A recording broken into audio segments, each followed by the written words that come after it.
Halo teman-teman trader investor, selamat datang di channel cuan-cuan saham di analisa teknikal dan teknologi harian.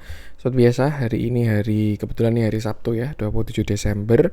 Cuma nanti kita akan bahas market kemarin hari Rabu 24 Desember 2025. Dan seperti biasa, nanti kita bahas IHSG dan juga beberapa saham pilihan yang menarik-menarik. Sebelumnya, buat teman-teman mau kasih tip, support maupun donasi untuk cuan-cuan saham, bisa saya tinggal klik link sosial base deskripsi dan bisa kasih tip, support maupun donasi untuk cuan-cuan saham dan juga pesan pribadi untuk saya.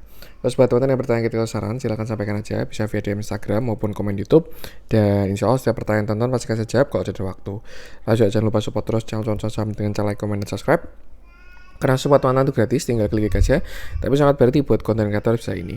Jangan lupa juga nyalakan notifikasinya, karena konten setiap hari dari cuan saham, sampai Jumat analisa harian, Sabtu dan Minggu, konten spesial. Satu hal yang baru, dari CCS ada grup Telegram untuk publik ya, yang mana itu gratis alias free. Bagi teman-teman yang bergabung grup Telegram cuan saham publik, teman-teman bisa tinggal klik link Telegram yang ada di deskripsi video ini. Jadi di deskripsi video ini ada link Telegram, teman-teman tinggal klik join, itu akan nanti langsung masuk ke CCS publik. Seperti itu. Tapi bagi teman-teman yang pengen bergabung grup Telegram cuan-cuan yang premium, bisa juga saya teman buka YouTube cuan-cuan saham lalu simak video yang ini, pendaftaran grup premium cuan-cuan saham. Simak infonya sekitar 5-6 menit, dan kalau misalkan mau daftar tinggal mengisi link Google Form yang ada di deskripsi video tersebut. Apabila sudah submit, tinggal menunggu invitasi aja, tapi kalau ada kendala bisa hubungi CCS admin. Misalkan gagal submit atau belum di-invite, bisa hubungi Telegram @CCS admin, nanti akan dibantu secara manual. Bedanya dengan yang free apa? Jelas akan lebih intens ya, baik dari discuss, stock pick, watchlist, weekly meeting, dan lain sebagainya. Seperti itu. Untuk yang Telegram, nah mungkin bagi teman-teman yang tidak menggunakan Telegram, pengen stay di YouTube dan lebih cenderung ke trading swing, teman-teman bisa subscribe member only videonya cuan-cuan saham. Jadi di YouTube cuan-cuan saham ada CCS YouTube membership, teman-teman tinggal buka YouTube cuan-cuan saham versi desktop, bisa pakai laptop maupun komputer, nanti di sebelah subscribe akan ada join. Klik join, pilih salah satu, lalu teman-teman akan bisa mengakses member only video. Atau ini ya, ada our member ini, lalu di paling kanan ini ada join, tinggal klik aja, lalu pilih salah satu, nanti akan bisa mengakses member only videonya cuan-cuan saham. Isinya apa? Jadi kontennya di setiap hari Minggu, ya kebetulan besok hari Minggu ya, jadi akan ada konten spesial juga. Isinya adalah pembahasan market secara eksklusif, itu satu. Terus yang kedua akan ada watchlist saham ya, atau stock pick yang bisa tinggal dieksekusi beserta dengan trading plan-nya, dan juga akan ada update jurnal. Jadi since kita membuat YouTube membership ini dari bulan Agustus kalau nggak salah, itu semua saham yang kita eksekusi ada jurnalnya, kita update, nanti kita evaluasi view-nya, update-nya gimana, dan lain sebagainya, seperti itu. Live weekly juga akan saya siarkan di YouTube ya, cuman untuk yang member only. Jadi kalau live kan biasanya kan di Telegram, cuma itu saya siarkan di YouTube untuk yang member. Jadi ya itu buat teman-teman yang member juga bisa akses live-nya CCS seperti itu.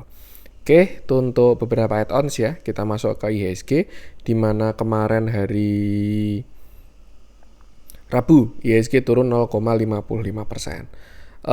Sebelumnya saya pengen mengucapkan dulu selamat Hari Raya Natal ya bagi teman-teman yang merayakan itu.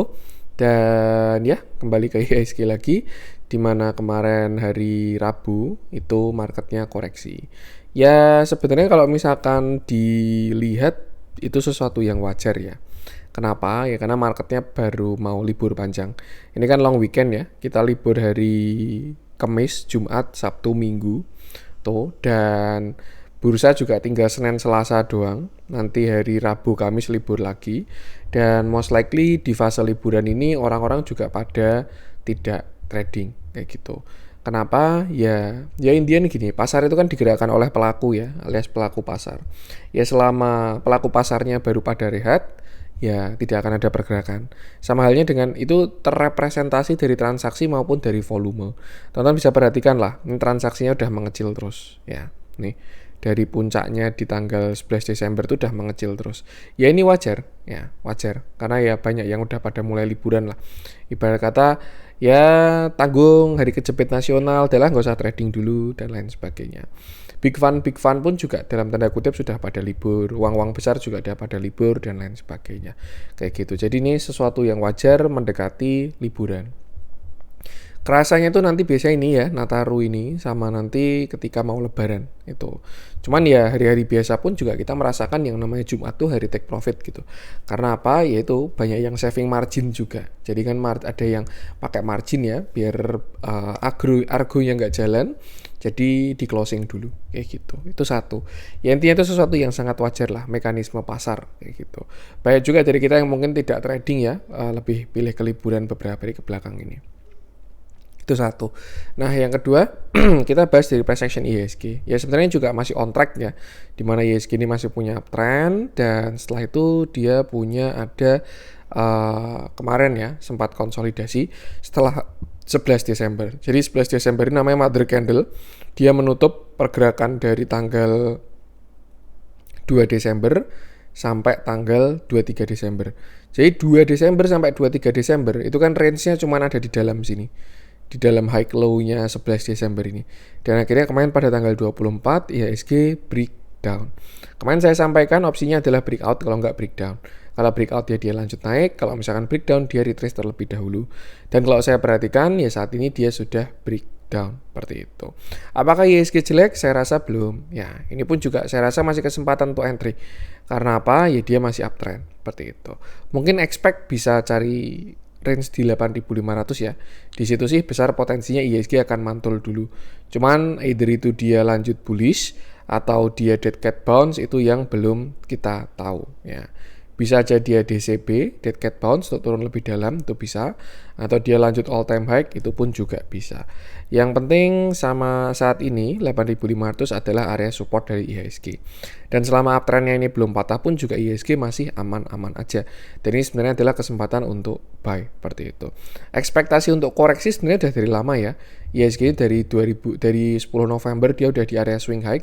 Cuman ya dia lanjut swing high lagi, sampai akhirnya kemarin puncak di tanggal 11 Desember kayak gitu. Dan ternyata sponsornya adalah beberapa saham Konglo. Ya wajar juga mereka juga udah naik tinggi. Jadi itu sesuatu yang ya mekanisme pasar lah. Ketika naik tinggi banyak yang TP kayak gitu. Another view ini juga sudah patah, terlihat patah dari uptrend lainnya. Di sini dia ada uptrend dan terlihat juga sudah patah. Jadi ya kita sebenarnya juga bisa tarik Fibonacci dari tren yang sudah patah ini dari bawah sampai ke atas, dan ini adalah beberapa support dari IHSG.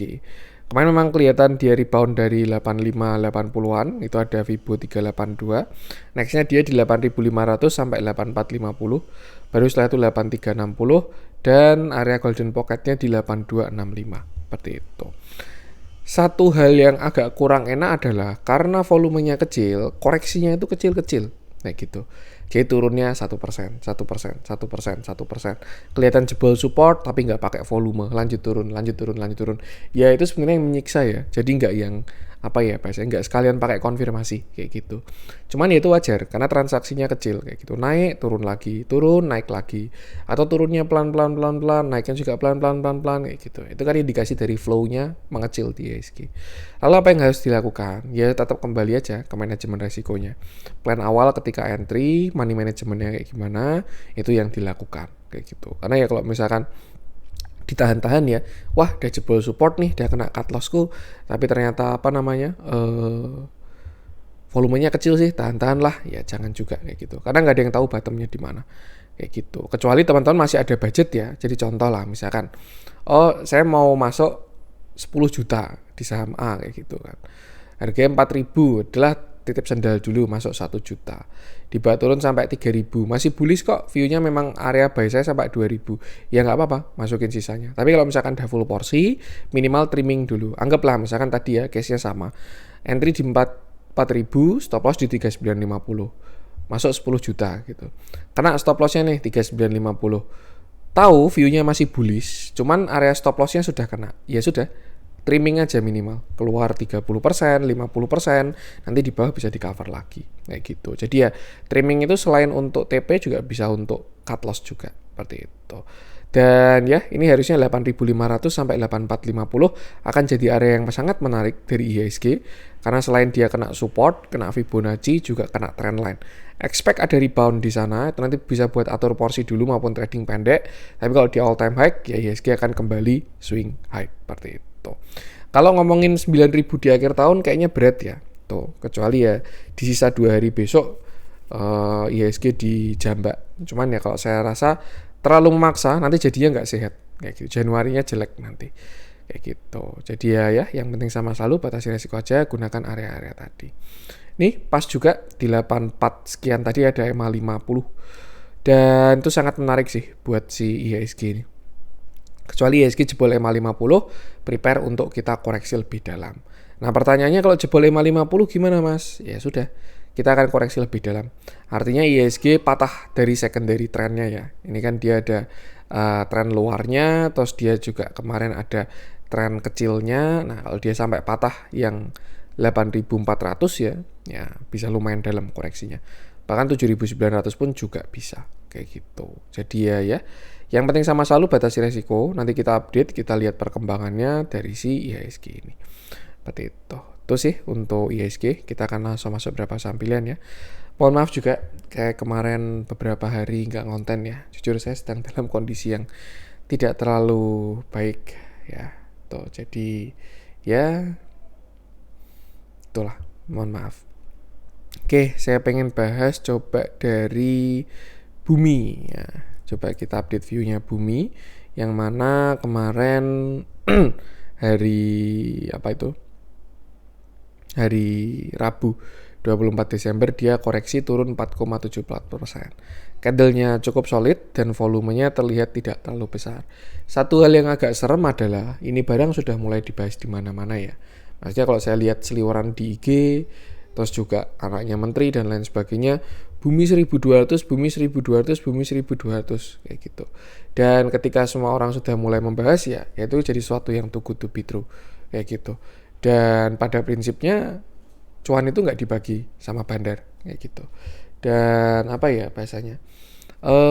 Ketika sudah terlalu banyak yang notice retail pada masuk, yang terjadi adalah aksi sell off kayak gitu. Dan kalau kita perhatikan dari price actionnya Bumi saat ini dia ini baru di area resist yang cukup kuat. Kemarin juga saya sudah wanti ya, di area 360 ini ada resist yang kuat dari Bumi. Itu ada Fibonacci 0,382. Dan setelah itu dia juga ada resisten di tahun 2018 dan ditambah dia kena area swing high-nya. Swing high-nya dari mana? Ya ini. Dia di sini swing low, swing high, swing low, ini dia swing high. Maka sebenarnya bahkan Bumi ini secara structure kalau kita ngomongin big view dia mau turun sampai area 121 itu tidak jelek kayak gitu. Kenapa? Karena support structure-nya itu masih di 70. Buy view dia baru jelek kalau jebol 70. Ini kalau ngomongin big view kayak gitu. Big view ya, time frame-nya beda. Nah, kalau ngomongin small view, kita bisa perhatikan di sini.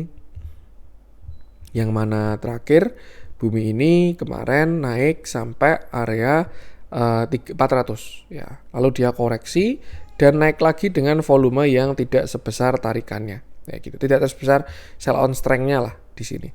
Ya, kalau saya lihat ini ada potensi untuk membentuk sebuah pullback ya.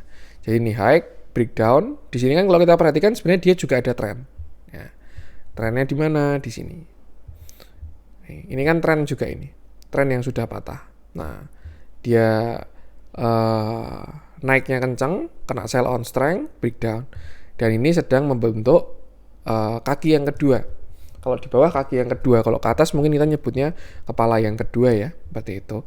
Dan ya, untuk saat ini apabila Bumi jebol dari 330, maka view-nya akan kurang bagus. Ya, itu. Kenapa ya? Karena by structure di small view-nya dia akan punya lower low, high, low, lower high, lower low. Koreksinya sampai mana mas? Ya kalau menurut saya juga masih belum dalam-dalam banget, mengingat structure-nya dia ini masih sangat bullish ya. Ini kan kuat banget view naiknya ya. Nih koreksi pun juga. Ya kalau memang dia mau koreksi banget ya, marketnya koreksi, nggak ada yang cover, Bumi koreksi, harusnya sih mentok 250. Itu udah mentok banget lah 250 itu untuk si Bumi ini. Seperti itu. Jadi ya kira-kira seperti itu. Cuman ya itu semua masih potensi ya. Untuk konfirmasinya ya kita tunggu dari si Mr. Market ini. Apabila dia jebol dari area 320-an, koreksinya bisa agak lumayan untuk Bumi. Buy moving average juga di sana dia bakal ketemu EMA 20. Ini juga dia akan ketemu area swing low-nya. Ada dua skenario sebenarnya. Either itu dia jebol lalu koreksi lebih dalam. Kalau enggak ya dia bakal membuat kaki yang kedua. Ya, nih. Nih, swing high. Kini dia swing low, terus kembali swing high lagi. Seperti itu. Jadi ya untuk sekarang intinya area kunciannya itu adalah di area 330. Ya, itu area krusial dari bumi. Apabila dia jebol dari area tersebut, koreksinya bisa lumayan. Tapi kalau dia bertahan dari 330, bahkan dia bisa swing high satu kali lagi. Seperti itu. Apa yang harus dilakukan? Ya ketika teman-teman punya average di bawah 330, jelas aman, tinggal pasang trailing stop. Tapi kalau misalkan teman-teman average-nya agak tinggi, itu yang perlu diatur-atur. By big view, saya nggak pengen jamin dia target sekian, MSCI harus sekian, dan lain sebagainya. Kita update dari price action-nya aja. Yang jelas, kalau ngomongin MSCI ya, dia udah bisa masuk. Karena kalau nggak salah kan cuma 300 dia butuhnya untuk bisa masuk MSCI. Jadi dalam tanda kutip, kepentingannya udah selesai. Tuh. Cuman tinggal bahasanya apa ya? Ya dia mau dibawa kemana, sejauh mana story-nya sebenarnya masih bagus juga dari si bumi ini. Kalau ngomongin 1200 potensinya juga ada ya. Di sana di area pullback-nya Fibo 0,618 yang juga sudah pernah saya notice. Cuman ya itu jangan dimakan mentah-mentah. Dalam update-nya, dalam perjalanannya tetap perlu diupdate dari price action-nya. Mungkin bisa ke 1200, tapi kalau misalkan dibawa turun ke 100 dulu kan juga sayang ya, kayak gitu. Jadi ya yang penting sama selalu batasi resiko. Kalau by pergerakan juga dia volumenya udah gede-gede, ini indikasi dari pergerakan bullish. Jadi ya koreksi pun harusnya nggak terlalu dalam. Tuh, tinggal gunakan 330 sebagai area toleransi saat ini. Kalau kita lihat transaksinya, bumi ini cenderung distribusi terus karena ada sellernya. Teman-teman juga tahu ya, di mana-mana Chengdong jualan, ini asing juga jualan terus kayak gitu. Terus gimana Mas cara membaca analisa transaksi bumi ini? Ya intinya gini, bumi itu ada yang mau keluar ya, ada yang butuh keluar lah si Chengdong itu. Dia kan dulu kan obligasi sebenarnya. Obligasi terus hampir gagal bayar, akhirnya obligasinya dikonversi jadi equity alias jadi saham. Nah ya orientasinya institusi keuangan beda ya, apalagi banking yang memberikan pinjaman, dia nggak mau hold panjang-panjang, yang penting liquid kayak gitu.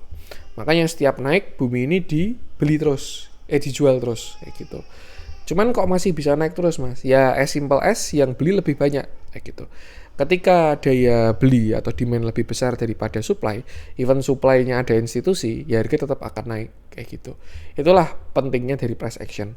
Ya, memang ada yang jualan dan ketika yang beli lebih kuat ya nggak ada masalah sama sekali kayak gitu. Nah, terus gimana Mas cara baca analisa transaksinya? Ya kalau menurut saya sih yang pertama tetap BDM-nya bisa digunakan ya. Kita lihat nih ada distribusi, agak lumayan. Bukan distribusi sih, tapi kang covernya baru nggak cover. Ya, nih yang Chengdong ini kan nggak salah YU ya, YU-nya jualan terus. Ya kadang-kadang ada yang cover, ada MG, ada AK dan lain sebagainya. Cuman ya kalau kita lihat mereka pun juga baru pada jualan. Jadi yang nggak ada yang nahan, harganya baru koreksi dititipin ke retail kayak gitu. Jadi ya paling oke memang ikuti price action aja dan jangan lupa selalu batasi resikonya. Seperti itu. 330 kuncian dari bumi saat ini. Untuk bumi kita lanjutkan. Saya pengen coba bahas Antam udah tutup gapnya. Gold masih sangat bagus ya. Dewa ini sebenarnya view-nya mirip kayak bumi, cuman areanya beda. Kalau Dewa di 510, 515 itu kalau Dewa. Kalau bumi kan tadi 330 ya. Kalau Dewa 515.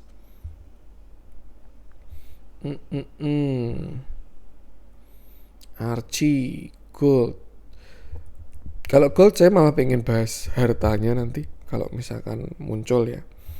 Supa udah cakep ini, udah ada yang cover nih. Cover atau mau keluar lagi? Belum bagus. Kayak masih ada turun satu kali lagi nih, kayaknya ya. Kalau dilihat dari coverannya, ini kan nyangkut, di cover, dibuang, nanti turun sekali lagi. Kayaknya, nggak tahu juga hit atau enggak. Supa Petro. Boleh deh kita update Petro. Kayaknya kita banyak bahas sahamnya Pak PP juga kali ini. Karena ya koreksinya juga agak lumayan ya, dan sepertinya juga merubah view seperti itu. Oke, kita bahas Petro di mana kemarin kemarin Rabu berarti ya, dia turun 0,24%. Candlenya sih masih ada cover dan ya ini sebenarnya kelihatan banget ya kalau PTRO ini sudah capek banget naiknya ini. Tuh, dari candle dia udah kecil-kecil, markup juga sudah, divergen juga 100% ada, volumenya juga sudah mengecil dan lain sebagainya. Tuh. Cuman ya masih ada kepentingan, makanya harganya ditarik terus dan dalam tanda kutip dijaga terus kayak gitu untuk si Petro ini. Ya mungkin gongnya besok di Februari ya, next MSCI tuh. Dan ya ini kan yang kandidat besarnya untuk masuk ke next MSCI PTRO ini kayak gitu. Cuman ya itu yang penting jangan sampai FOMO aja seperti itu. Nah sekarang kalau misalkan kita bahas dari price action gimana? Kalau kita bahas dari price action tadi ya dia naiknya jelas sudah capek banget naiknya, dan di kondisi saat ini dia pun juga saya yakin ini udah ada divergen dan ini juga sudah terlihat sudah patah ya untuk tren yang di sini. Nih dia ada sebuah uptrend dan cenderung sudah patah, break of structure, pullback, dan juga sudah jebol double top. Maka dari itu besar potensinya ya PTRO ini ada koreksi terlebih dahulu ya. Targetnya kemana? Ya ini yang pernah saya tanda-tandain juga. Yang pertama di 9.700, yang kedua di 8.700, yang ketiga di 7.600. Seperti itu. Cuman mengingat dia punya kepentingan, kalau sampai 7.600, 7.500 kayaknya itu sangat ekstrim ya. Berat dia kalau turun sampai ke sana. Kecuali kepentingannya di cancel ya. Misalkan contoh peraturan MSCI baru atau nggak jadi masuk MSCI kayak brand kemarin dibanting gitu. Ya bisa aja kayak gitu. Cuman selama dia masih on track dengan view-nya, saya sih harusnya dia mentok di 9.600. Dan itu masih bisa dimanfaatkan untuk buy on weakness ya. Ini berkata benerin divergennya lah. Dia kan di sini ada divergen, ini di markup ya. Naiknya kecil-kecil, harga naik terus, volumenya kecil-kecil. Nah, ini udah mulai seller. Ditarik lagi, seller lagi. Ditarik lagi, seller lagi. Nah, ini biasanya minta koreksi dulu. Koreksi, nanti retail udah pada cut loss, baru ditarik lagi. Seperti itu. Jadi ya bacanya untuk sekarang supportnya PTRO ada di sekitar area 9.600. Selama tidak jebol ya itu harusnya menarik untuk buy on weakness. 9.600 juga pas, nanti juga dekat dengan EMA 50. Jadi harusnya menarik ketika ada perlawanan di sana. Seperti itu. Kalau ngomongin target all time high, kalau nggak salah hitungannya 13.000, itu by Fibonacci juga. Cuman ya itu lagi-lagi jangan ditelan mentah-mentah ya. PTRO akan ke 13.000 jangan juga. Tetap perlu diupdate perjalanannya.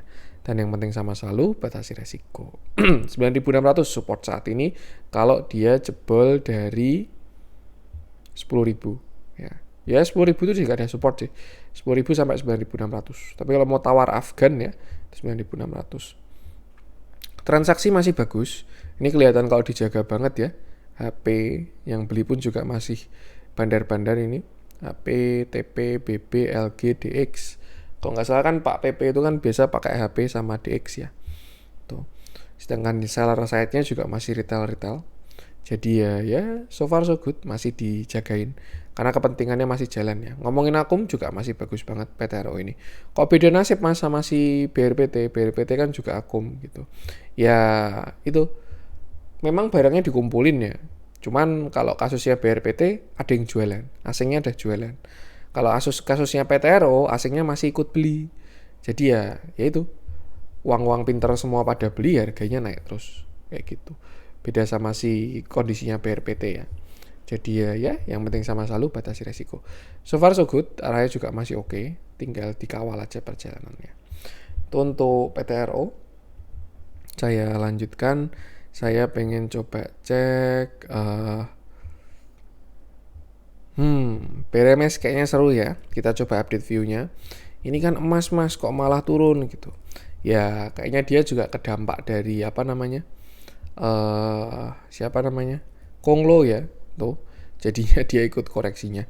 Oke, kita bahas BRMS di mana kemarin dia turun 6%, candlenya solid, volumenya sih tidak terlalu besar ya. Terakhir BRMS dia swing high di 1100, koreksi ini dia swing low di 9860, lalu kemarin dia bottom itu di area 950.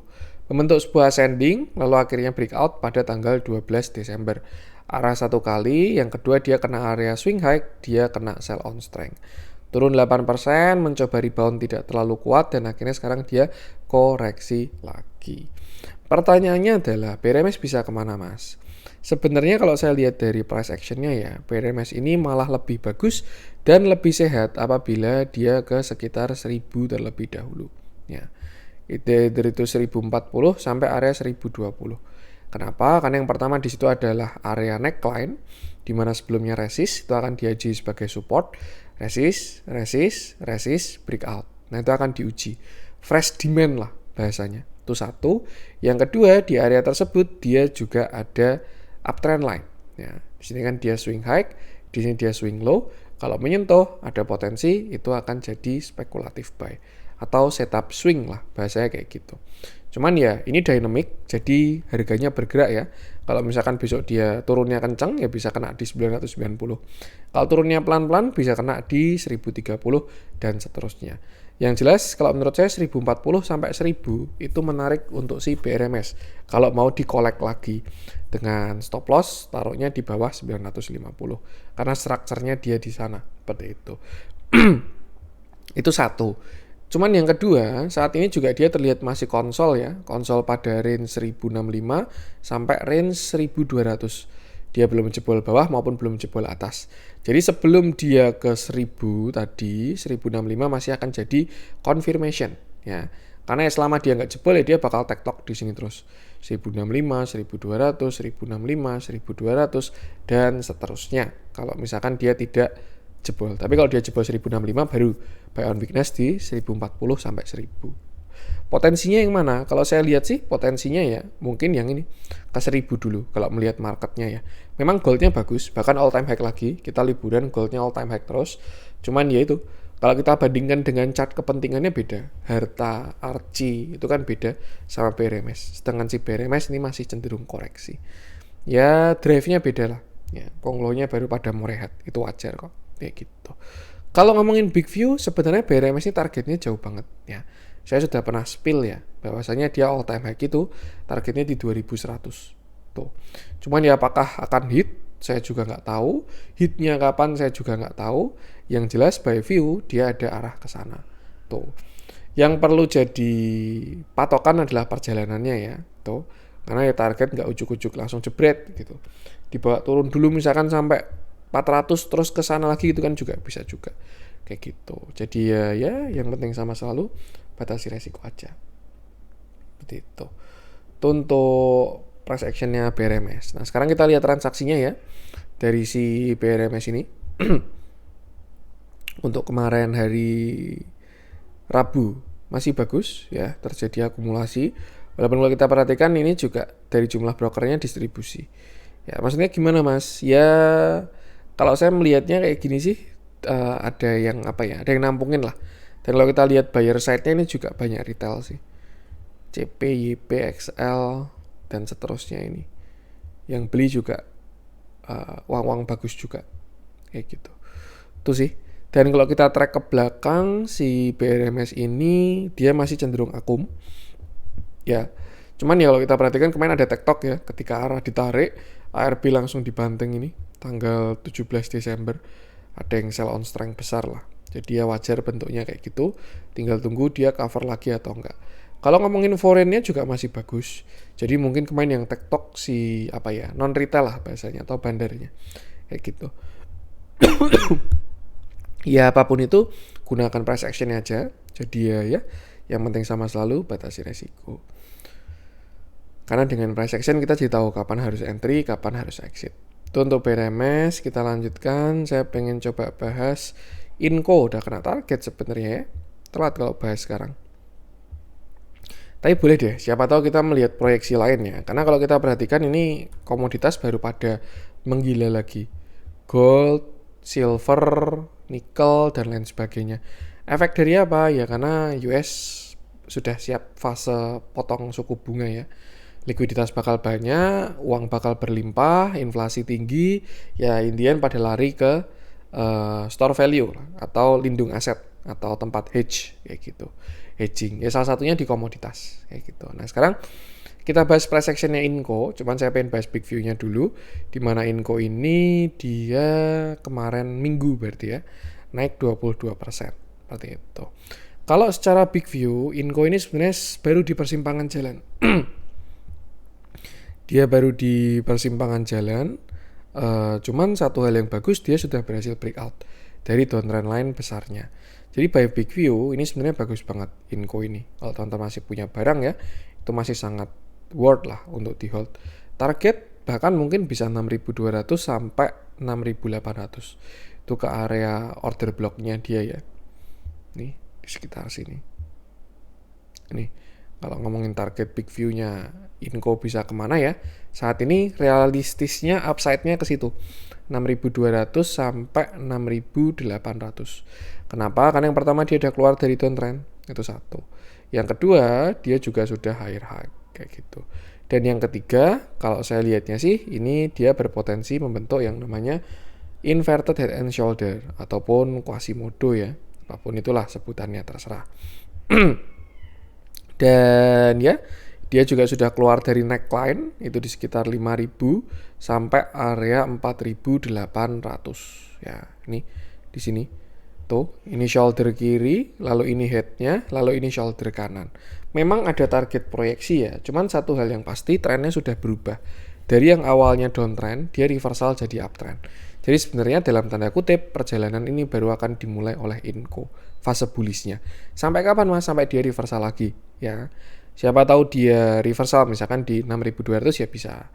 Misalkan naik top 1, top 2 reversal gitu bisa juga. Atau ternyata di 6.200 dia masih bablas lagi. Nah, itu bisa juga. Dan seterusnya kayak gitu. Cuman yang jelas by structure Inco ini bagus. Apabila teman-teman punya average di bawah harga 4.800, saya rasa masih sangat menarik untuk di hold karena by volume pun juga dia masih sangat oke kayak gitu. Dan ya itu kalau misalkan dikasih retest 4.800 harusnya area yang menarik untuk entry dari si Inco ini kayak gitu. Itu untuk dari big view-nya ya, teman-teman sudah copy. Kalau dari small view-nya, kalau kita perhatikan small view dari Inco, kemarin terakhir dia sideways dengan akumulasi di bawah ini cukup lama ya. Dari November sampai Desember ini akum. Lalu kemarin dia breakout pada tanggal 18 Desember. Retest dan akhirnya menguat sampai saat ini kayak gitu. Kenapa dia ada reject di kemarin 5.300? Karena area tersebut dia sudah kena area higher high-nya. Target higher high-nya kan itu kan di 52 ya, 5250 sampai 5.700 dan dia sudah kena area tersebut, maka wajar kalau ada yang merealisasikan profit. Nah, PR saat ini tuh tinggal dikawal trennya, itu satu. Yang kedua, kalau dikasih retest bisa cari entry yang bagus di 4.800. Buy transaksi juga masih sangat oke, Inco ini ya. Nih, akumnya bagus ya. Dari bandarnya dan dari foreign flow pun juga masih sangat konsisten. Dan kemarin dia sideways disertai dengan akum ya, makanya outputnya jadinya breakout ke atas. Seperti itu. Kalau kita lihat dari transaksi kemarin Rabu ya, ini price action udah bagus sih udah. Tuh. Ini salah satu saham yang di akum panjang juga. Banyak sih yang bentuknya kayak gini, kayak Telkom, Inco, terus habis itu ada Astra Group. Astra Group tuh akum semua, serius. Ya. Astra, terus habis itu Unitractor, Auto, Ali, itu semuanya akum. Ya. Tuh, cuman ya dalam perjalanannya perlu dikawal pakai price action. Kayak gitu. Itu sih itu untuk si Inco dan yang penting sama selalu batasi resiko aja. Kita lanjut next. Nih saya pengen coba cek apa nih kita bahas CDA, kayaknya bakalan banyak yang tanya nih CDA BRPT nanti kita bahas. Kalau WiFi kan kemarin udah ya, kita bahas dari CDA dulu. CDA gimana mas? Oke, kita akan bahas CDA. Oke, kemarin hari Rabu CDA turun 2,94%. Candlenya cukup solid dan volumenya juga terlihat ada 2 hari terakhir kemarin. Dan kalau kita perhatikan CDA ini koreksinya tidak ada perlawanan sama sekali ya semenjak dia puncak di 2080. Dia koreksi sampai 1640 tuh. Dan wait, ini jujur saya nunggu Shopee Food ya, daripada tanggung kita bahasnya. Saya pause sebentar ya, nanti saya lanjutkan lagi. Tes. Oke, kita lanjutkan ya. Udah nyampe Shopee Food-nya. Itu CDA. Tapi kan Mas dia belum masuk MSCI Mas dan lain sebagainya Mas. Ya apa ya? Bahasanya gini sih. Ada sebuah masalah itu kan sebenarnya adalah gap ya. Kalau kita dulu bikin skripsi, apa sih masalah tuh? Masalah tuh gap, ekspektasi dan realita kayak gitu. Ketika ekspektasinya masuk MSCI ternyata nggak masuk MSCI ya pada dibanting-banting. Ketika ekspektasinya peraturan MSCI kayak gini, peraturannya diubah ya pada dibanting-banting kayak gitu. Nah pertanyaannya kalau misalkan ekspektasinya masuk MSCI tapi ternyata nggak dikejar masuk MSCI, terus kayak gimana? Kayak gitu. Itu satu. Ya. Pasti akan bingung untuk exitnya. Ya. Kita punya ekspektasi, saya hold CDA karena dia akan masuk MSCI kayak gitu. Tapi ternyata nggak masuk MSCI. Itu kan bingung. Entry-nya di mana, exit-nya di mana kayak gitu. Makanya kalau saya ngomong kita tetap perlu kawal pakai yang namanya price action. Karena di situ kita bisa tahu pelaku pasar itu sedang kayak gimana kayak gitu. Dan gimana kita entry exit itu kan pakai harga. Entry di harga mana, exit di harga mana. Itu kan pakai price action ya, pakai harga. Kalau naik juga harganya yang terapresiasi, kalau turun juga harganya yang terdepresiasi kayak gitu. Nah, cuman data-data tersebut kayak misalkan bandarmologi, transaksi, katalis, kepentingan itu buat memperkuat conviction, alasan untuk beli, buat to buy lah. Kalau saya bilang gitu, kita masuk ke bursa itu kan pasti kan pertanyaannya dua, beli apa, beli di mana, kayak gitu. Nah beli apanya itu bisa pakai analisa itu tadi, bandarmologi, transaksi maupun kepentingan. Nah kapan atau di mananya itu pakai technical analysis kayak gitu. Jadi tetap perlu dikombin. Karena kalau kita cuma tahu apa yang dibeli tapi nggak tahu beli di mana, exit di mana, pasti bakalan pusing kayak gitu. Karena nggak ada yang jamin 100% ya MSCI beneran atau enggak itu kayak gimana. Nah, pada case CDA ini, jujur ya, saya melihat sahamnya Pak PP, kalau saya lihat, especially BRPT sama CDA, itu kok kelihatannya kayak pengen rehat dulu. Ya semoga saya salah ya. Cuman kalau saya lihat bentukannya sih kayak pada pengen rehat dulu kalau dari price actionnya, alias pada minta koreksi dulu agak dalam kayak gitu. Karena apa ya? Karena sellernya masih kuat. Ya. Tuh, simple itu. Apa alasan sellernya saya nggak tahu. Apakah ternyata mereka baru BU atau mereka margin call atau mereka kena carry trade-nya Jepang dan lain sebagainya. Saya pun juga nggak tahu. Ya, cuman yang jelas sellernya masih lumayan. Ini pun juga kelihatan di CDA ya. Dia berkali-kali koreksi terus, bener-bener strict loh ini. Dari 3 Desember sampai 29 Desember merah semua candlenya. Cuman doji satu doang ini yang nggak merah ini ya.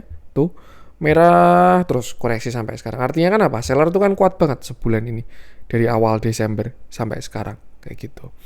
Nah, nanti kan pertanyaannya apakah itu markdown atau gimana Mas? Nanti kita bisa lihat di transaksi. Tapi kalau saya lihat saat ini ya ini seller intinya masih kuat. Kayak gitu. Nah, kalau kita mau ngomongin toleransi, sebenarnya buy price action, CDA itu sekarang baru di area buy, area beli, yaitu area buy on weakness di 0,618 sampai 0,786. Dan itu sudah ada konfirmasi. Kenapa? Karena kemarin dia ada break of structure, ya. Di sini kan dia ada break of structure ya. Dia ada high. Nih. Di sini kan dia ada high. Kalau ketika dia breakout, itu kan namanya break of structure. Nah, retrace-nya itu bisa buy on weakness. Tuh. Cuman dia sudah kena satu kali, ya. Nih, dia sudah kena satu kali dan kemarin tidak membentuk high baru. Ya. Ada indikasi dia lower high. Dan kalau dia jebol dari area 1590, yang terjadi malah lower low alias break of structure tapi yang bawah, ya. Nih. Tuh. Jadi, kalau saya bilang 1590 ini bakal jadi area yang sangat krusial dari CDA. Kenapa? Karena kalau dia jebol yang bawah, dia bakalan reversal kayak gitu. Tuh, kalau saat ini kalau saya bilang dia baru ranging. Ya. Kenapa? Ya, karena dia ya bukan ranging sih. Tuh. Masih indikasi lah. Malah cenderung downtrend sebenarnya kan dia udah lower high. High, low, lower high. Kalau jebol 1590 jadi downtrend kayak gitu. Jadi ini baru menentukan arah ya. Apakah dia akan rebound besok dari 1600 atau dia akan turun. Kalau turun kemana mas? Dalam. Nah sekarang kita bahas yang rebound dulu ya. Kita bahas yang rebound dulu. Kalau misalkan dia bertahan di 1590 atau misalkan shadow tembus sedikit lah terus rebound, ya kalau menurut saya potensinya balik mungkin 1800, 1900 baru habis itu 2100 ya. Tuh. Kalau untuk break 2100 bentuknya kurang enak soalnya ini koreksinya. Koreksi yang bagus itu kan volumenya kecil. Terus bentuknya kayak mangkok kayak gitu. Itu kan indikasi turun tapi dikumpulin ya. Jadi kayak gini, set. Nah, nanti bottom terus habis itu naik lagi. Ini yang bagus. Cuman kalau dilihat dari bentuknya, kalau saya lihat dari candlesticknya ya, ini tuh malah harga itu mencoba naik tapi diguyur terus. Jadi bentuknya kayak gini, ya. Mau naik, seller keluar, dinaikin, seller keluar, dinaikin, seller keluar, dinaikin, seller keluar lagi dan seterusnya sampai nggak ada yang naikin lagi 2 hari terakhir, kayak gitu. Dan melihat hal tersebut, kayaknya kok agak, kalau bahasa Jawa itu ndrawasi. Nah, agak apa ya? Agak serem lah bahasanya. Jadi ya ini kayak gitu. Cuman ya lagi-lagi biarkan market yang mengkonfirmasi. Nah, kalau view bagusnya itu tadi, saya sih kalau memang apa ya? Bahasanya gini, pesimisnya 1800 itu pesimis ya. Kalau moderatnya itu di 1900, optimisnya aja dari 2100 kalau menurut saya. Kayak gitu. Kecuali dia berhasil break yang 2100, maka besar potensinya dia akan all time high kalau yang 2100-nya break. Tapi untuk sekarang baru agak kurang enak. Tuh, untuk si CDA. Itu adalah view dia rebound. Jadi asumsikan aja dia baru ranging. Selama tidak jebol 1590, dia baru ranging. Same low, same high, same low, same high. Kayak gitu. Cuman pertanyaannya adalah kalau misalkan besok dia jebol gimana mas? Kayak gitu. Ya sudah, strukturnya berubah. Nih. Dia kan punya low di sini ya. Ketika dia jebol 1590, dia akan punya yang namanya break of structure. Alias dia jebol dari strukturnya. Terbentuk sebuah lower high, lower low. High, low, lower high, lower low. Alias pergerakan dari structure downtrend ya. Tuh. Dan saya rasa ya bakalan seperti ini. Nih ya. Mungkin jebolnya tipis nanti. Yang agak bias juga ini shadownya entah dihitung atau enggak ya. Tuh. Karena juga lumayan panjang dari shadownya. Tapi kalau misalnya kita pakai shadow ya berarti spare-nya agak bawah. Kalau nggak pakai shadow ya kita bisa pakai closingnya sini. Pertanyaannya pakai shadow atau enggak mas? Ya nanti lihat harga itu respect di mana. Kayak gitu. Tuh. Nanti misalkan dia offset dikit ya. 1570 terus rebound gitu kan bisa juga pas kena shadownya. Nanti setelah itu dia swing high. Kalau downtrend. Lah, tapi kan naik lagi berarti mas. Ya iya, tapi pergerakannya udah downtrend. Itu. Tuh. Jadi ya tidak seserem itulah yang langsung jebler-jebler kayak gitu ya. Kayak jebol 1590 langsung akan turun ke 1000 gitu ya. Ya bisa juga, tapi kalau saya rasa nggak kayak gitu juga sih. Ini saham juga ada yang jaga kayak gitu. Ya, yang jelas dia strukturnya sudah berubah kalau jebol 1690. Walaupun nanti dia ada swing high, ada swing low, ada swing high, ada swing low, cuman ya itu dia arahnya biasnya sudah ke bawah kayak gitu. Nah, kalau kita ngomongin big view-nya sebenarnya toleransi CDA itu ada di area 1275. Yang disayangkan adalah MACD-nya belum muncul di daily ini. Karena kalau kita bisa lihat di daily ada divergent, sini ada pergerakan divergent, ya memang si CDA ini minta turun sampai ke sini dulu. 1300 ya, untuk menuju ke target divergent-nya. Jadi kenaikan kemarin itu adalah sebuah rising wedge ya. Terus habis itu dia pullback, lalu sekarang ini dia lower low kayak gitu. Cuman ya ini nggak kelihatan. Tapi kalau kita lihat dari osiliatornya aja ini juga ada dari atas sih, ya. Artinya kan peak sebelumnya kan di atas dari peak terakhir ya. Nih, ada bearish divergence. Jadi ya ada potensi juga CDA ini turun sampai 1330. Itu kalau view kurang bagusnya kayak gitu. Nah, ya itu sih intinya untuk view-nya CDA. Tinggal pertanyaannya dia hit yang mana. Kalau saat ini saya jujur cenderung melihat kayak gini bentuknya ya besar kayaknya ke 1300. Cuman ya nggak langsung jebret. Nanti ada swing high, swing low lagi dan seterusnya. Kayak gitu. Dan itu ya yang perlu dibatasi resiko lah. Kalau teman-teman punya barang perlu diatur-atur. Kalau ngomongin support, di sini juga ada support masih fresh nih ya. 1600 1500 itu. Cuman ya itu batasi resiko aja, gunakan area tadi. Kesimpulannya, support saat ini CDA ada di 1600 sampai 1590. Kalau misalkan jebol, nextnya itu di sekitar 1535, 1450, baru setelah itu 1300. Seperti itu. Momentumnya juga kurang enak ya. Teman-teman bisa perhatikan dari moving average-nya. Dia sudah mulai dead cross dari EMA pendeknya ya, 20 dan 50 ini sudah dead cross. Jadi ya secara tren jangka menengah dan pendek dia sudah downtrend kayak gitu. Yang beli AK mas ya, cuman ya kita kan nggak tahu dia mau beli, mau akum, mau jaga harga, itu nggak ada yang tahu kayak gitu. Jadi ya itu batasi resiko aja. Memang kalau kita lihat dari akumnya ada divergent ya, yang mana ini indikasi yang bagus.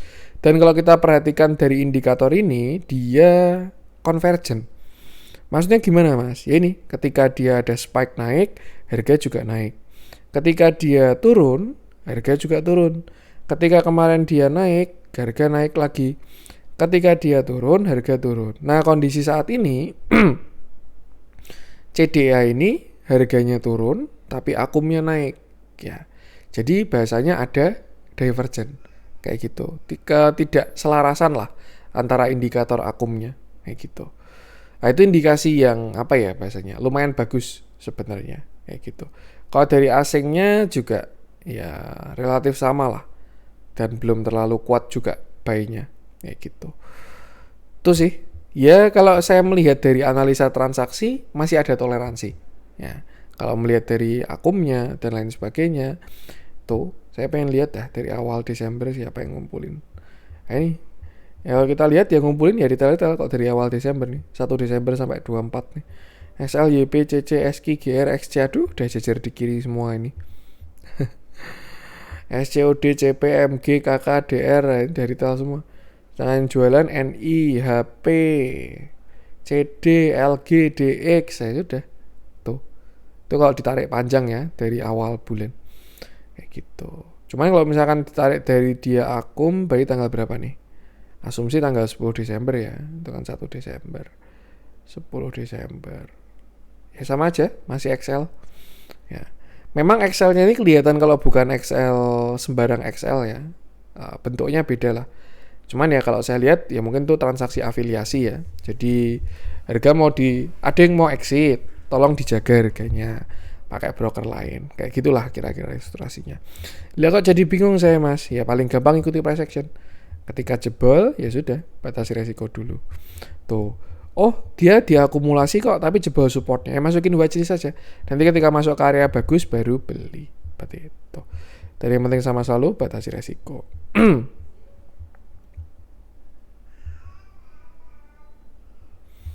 Itu untuk CDA ya.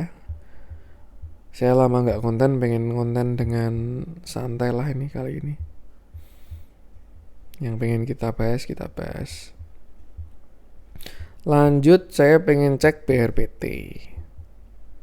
BRPT ini juga sama, bentuknya kayak CDA. Ya persis mirip sama kayak CDA. Jadi ada yang akum, barangnya dikumpulin terus, tapi harganya turun. Kayak gitu.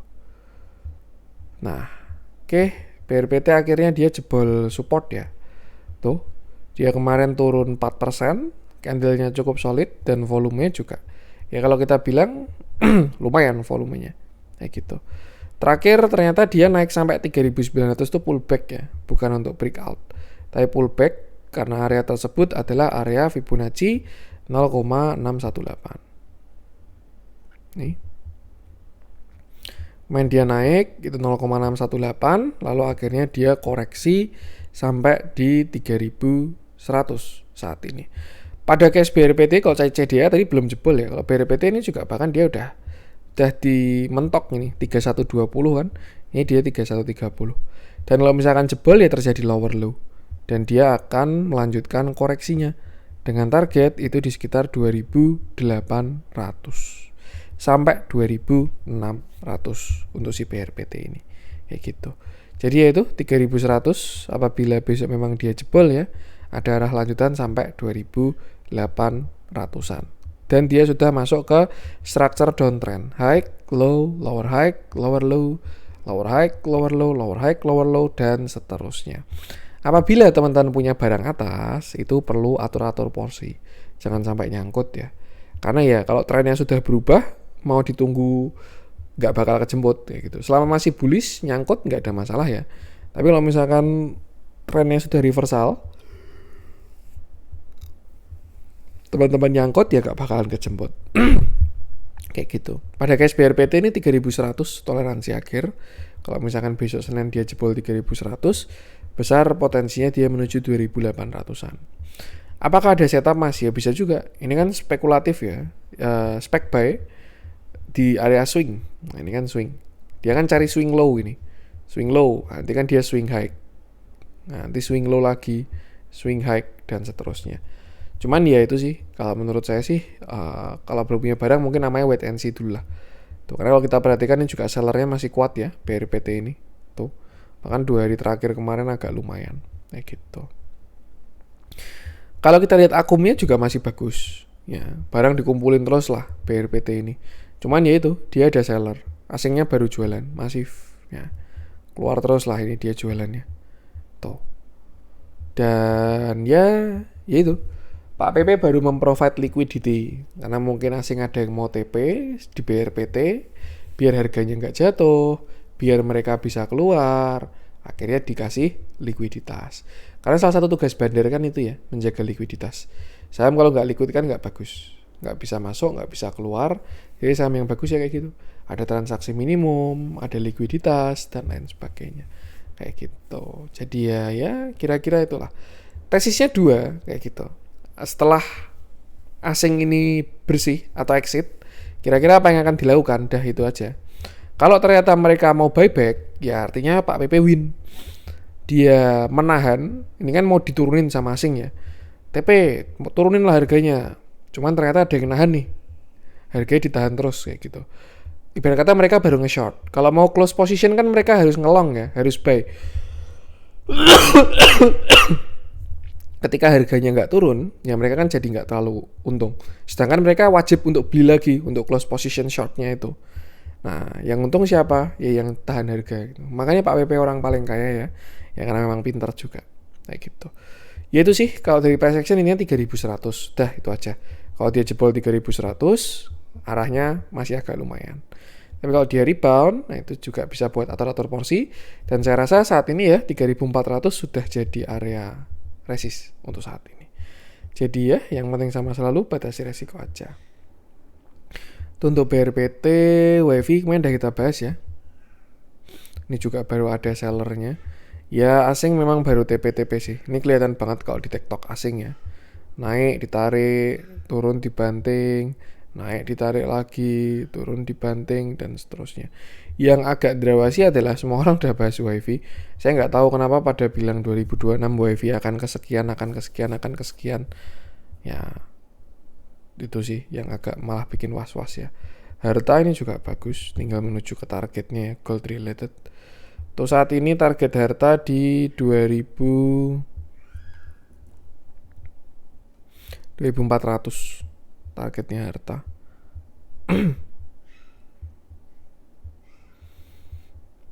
Kita bahas aja deh, ini perwakilan gold dari ini ya. Mengingat gold kita sudah all time high. Oke, harta ini juga all time high. Dia kemarin naik 6%, candlenya sih nggak terlalu solid ya. Dan volumenya masih bagus. Kalau dari volume masih bagus. Cuman ya wajar lah ya, naiknya tinggi jadi banyak yang TP kayak gitu. Terus ya dia masih punya uptrend channel. Jadi dia swing low, swing high, ini swing low. Nah ini sedang mencari swing high-nya kayak gitu. Either itu dia nyampe ke swing high-nya di 2900, kalau enggak ya dia cukup sampai ke targetnya di 2400. Itu nanti biarkan market yang mengkonfirmasi seperti itu.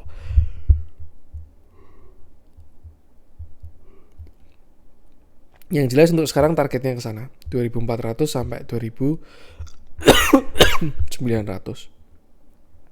Perkara hit atau enggaknya itu biarkan marketnya mengkonfirmasi. Nah gitu. Kalau ngomongin support, saya rasa yang masih kuat di sini 1750 sampai 1650. Jadi ya kalau mau kejar atas agak kurang oke lah untuk saat ini dari si harta itu. Kecuali dia retrace ke area swingnya lagi ya, misalkan sampai 18 nih. Ini dia swing low lagi. Nah, itu bakal menarik. Cuman untuk sekarang saya rasa mungkin lebih baik jangan kejar atas. Lebih yang kepunya barang aja masih sangat oke untuk di hold, tinggal pasang trailing stop aja. Dari transaksi juga cakep, asingnya masih agresif, dan kalau dari BDM pun juga masih terlihat dikumpulin terus sampai sekarang. Jadi ya price action bagus, transaksinya pun juga auto bagus. Itu untuk harta ya. Kita lanjutkan, saya pengen coba cek Tins ini juga kelihatan udah capek ya. Ya banyak sih yang naiknya sudah pada capek. Tuh. Ya wajar lah ya, udah rally dari kapan. Tins bahkan kan dari September itu rallynya. Udah mulai fase markup lah. Mungkin ya tinggal pada nunggu Februari MSCI lead Adro ini hati-hati ya, kelihatan banget dividen trapnya nih. Naik, sell on strength, nggak ditarik lagi, volumenya juga kurang. Tanggal 2 kan cumdit itu, retailnya udah pada beli ya. Tuh, mungkin namanya nggak usah ambil dividen lah, toh juga nggak ditarik harganya. Raja.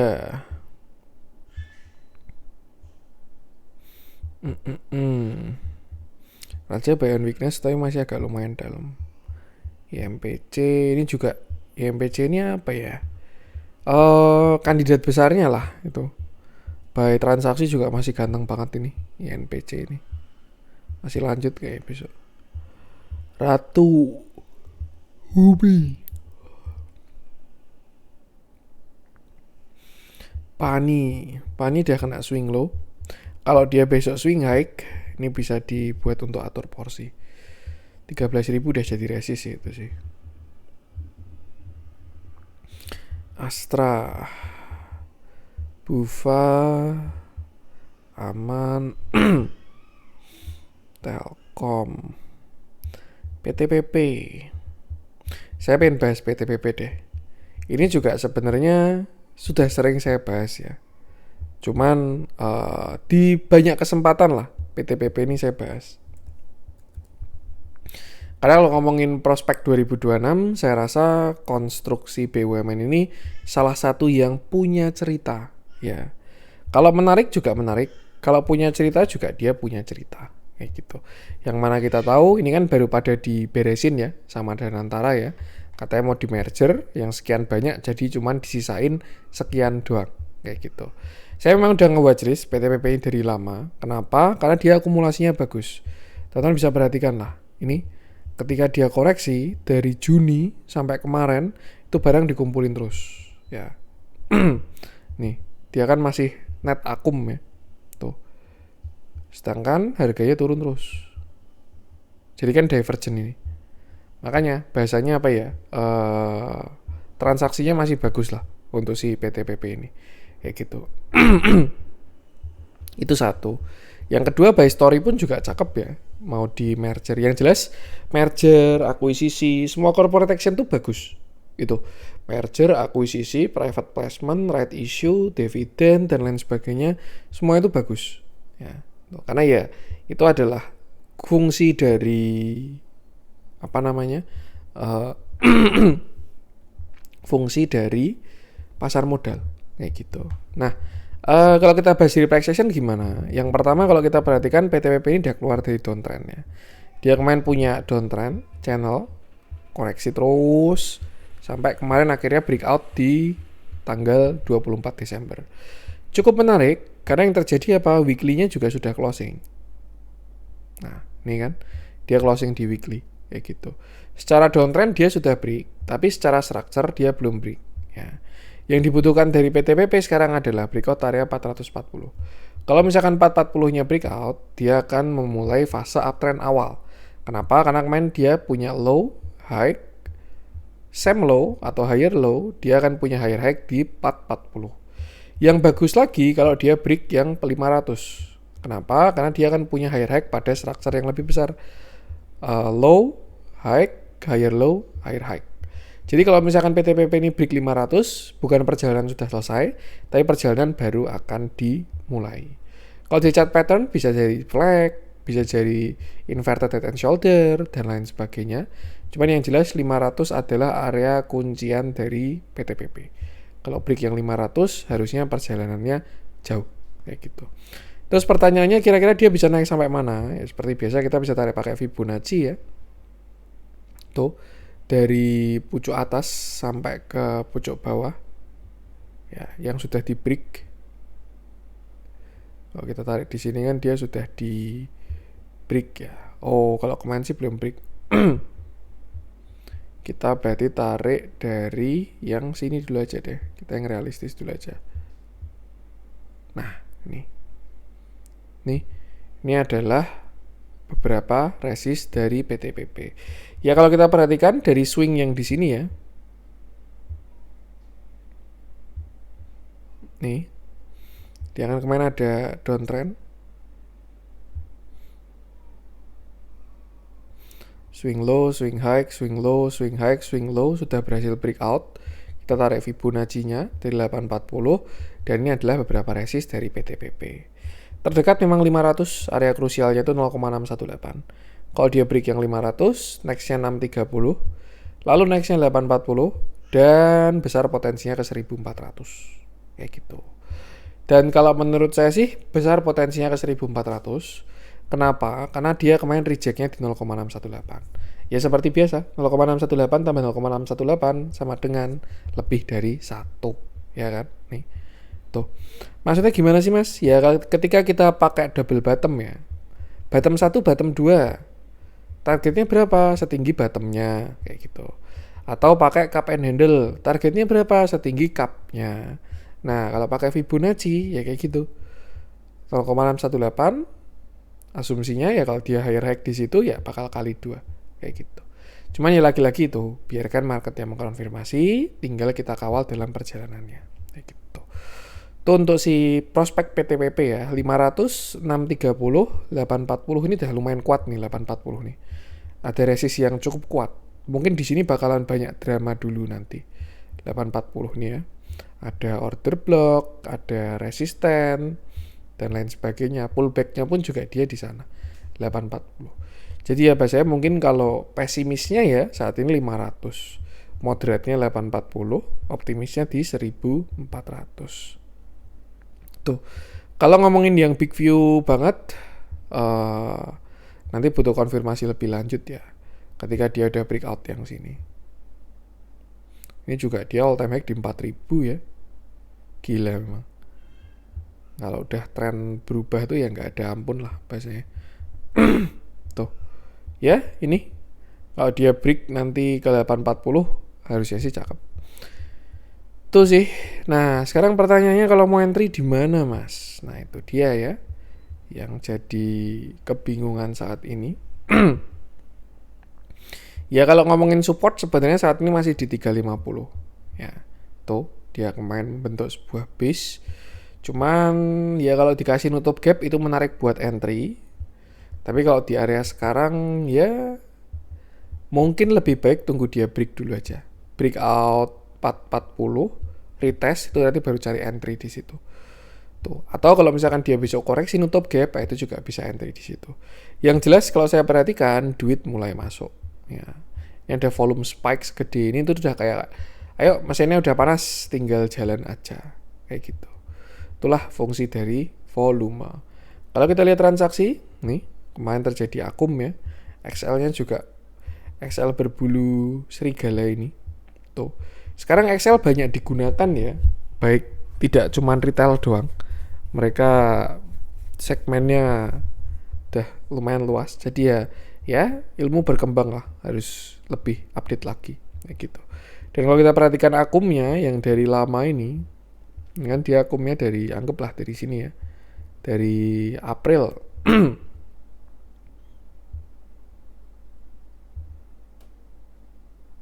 April, coba 1 April ya. Nih yang ngumpulin nih si AT nih, AT sama XL. Ya benar, XL-nya juga ngumpulin terus. 19 miliar dia punya barang. AT-nya 95 miliar nih. Ya ini pantengin aja AT-nya ini. Tuh, cuman ya nggak semena-mena bisa dilihat juga ya. Karena dia juga bisa crossing dan lain sebagainya. Itu sih, ini salah satu saham yang menarik buat 2026 kalau menurut saya. Kalau misalkan ditanya apa yang menarik, kalau menurut saya ini konstruksi ini. Nggak tahu ya, 2026 story-nya harusnya bagus. Tuh, mergernya ada, kepentingannya ada, akumnya ada, tinggal nanti perbaikan fundamentalnya lah. Tuh. Terus yang kedua ya mungkin itu sih, yang apa namanya,